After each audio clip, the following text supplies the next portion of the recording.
Morning, friends. Welcome to another podcast. Johnny W. Bread. Today, I'd like to talk about teenagers, and anybody who has them knows how exasperating they can be. Sometimes they do the dumbest things. You don't understand why. Sometimes you wonder if you're getting through to them, and whatever. But what I really wanted to speak about is as you're going through difficult times with teenagers, just how much you can learn about yourself. And that happened to me in the last few days, and it was a very painful experience in many ways. An incident occurred when my son got in trouble at school, and because of that, he had to miss a football game last weekend. And I found out about this on Friday morning. Actually, no, Friday afternoon when I got home, and the game was on Saturday, and I was so upset about it. Couldn't sleep. I went to bed early. I had tightness in the chest, everything you can imagine as far as anxiety and just being upset about it. Um, what I realized though, as I was mulling this over during these several hours, how um, even though a lot of the things my son did wrong, I realized some things that were very humbling about myself and revealing. Uh, the school my kids go to is a very upscale school with a lot of people who have money and high-end jobs, whereas I work in a working profession. And I realize how I have very little in common, particularly with the fathers in the school. And when I'm at football games or at football practices, there's a certain camaraderie I can develop as we talk about our kids' performances. And I really enjoy the fellowship at the game. And I realized how upset I was that I was going to miss out on that game on Saturday because in many ways I feel like I'm part of the in crowd there, and also because my son is a very good football player. He's one of the premier players on the team.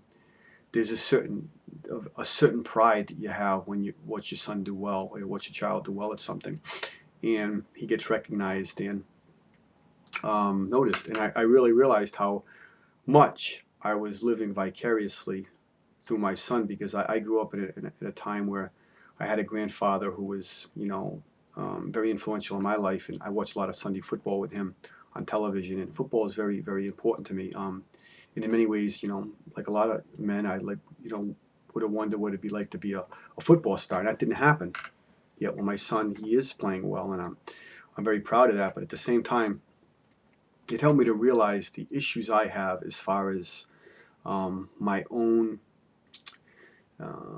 value as a person, that it's all wrapped up on things that really are not genuinely Christian. And it really shows a brokenness in me that I needed to be at that game. I needed to feel a sense of belonging with these other parents. I needed to see my son make big plays so my heart could be like all excited. And I knew that wasn't going to happen.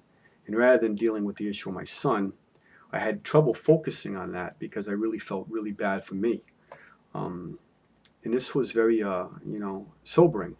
I mean, I know there's a lot of things about myself that, God reveals to me that are not good, but this was really something that really hit home that I had so much validation gained through something as minor as a football game that really I valued more than I really should have. And this brings to mind some other things that I was thinking about when we are dealing with other people, how we get sidetracked on issues we find are important, whether it be, you know, um, statements of doctrine with other Christians or debating on other issues where we feel we want to be right and almost be significant in the conversation because if we seem informed, then we seem to have validated ourselves.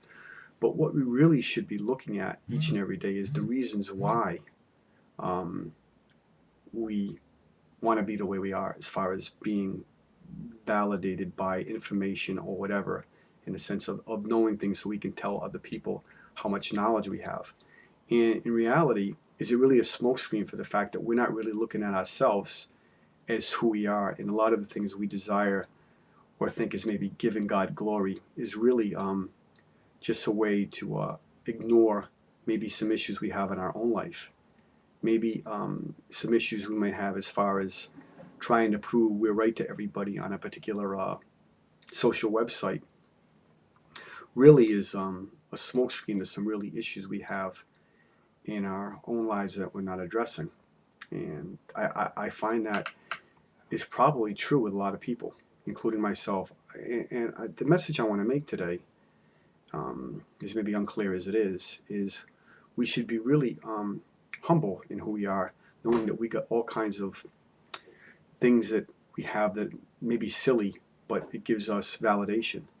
And as part of the human animal, many others are like us, and we should be sensitive, and we should have relationships with them in like manner, knowing that even if we think we got one side right and they got one side wrong, does it really matter in the big scheme of things? I mean, it could at times, but ultimately, what matters is if we can care for one another as members of the human family and try to encourage one another, as we get to know just how much we need God, how much we need Christ, and how much validation we gain in our life through things that really are not godly, or things that are really achievement based, or in a case of myself, gaining recognition because of my son's performances. Thank you now for now. Until next time, Johnny W. Bread. So long.